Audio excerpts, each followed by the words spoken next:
In today's video, I am going to teach you how to always show the Google Chrome Bookmarks bar. Remove and add bookmark.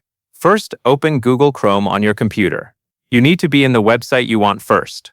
Once Chrome is open, you can use the keyboard shortcut to show or hide the bookmarks bar instantly. Press and hold Ctrl, Shift, and B at the same time.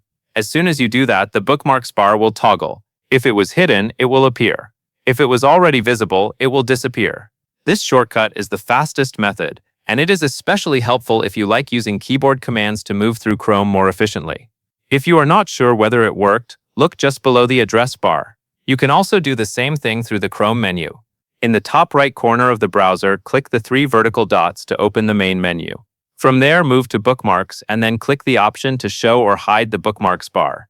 This does the exact same thing as the keyboard shortcut, so you can use whichever method feels easier for you. If you keep the bookmarks bar visible all the time, it can save you a few seconds whenever you want to open your favorite websites. On the other hand, if you prefer more screen space and a simpler look, hiding it can make Chrome feel less cluttered. You can switch between these two views anytime, so you are not locked into one setting. That covers everything you need to know.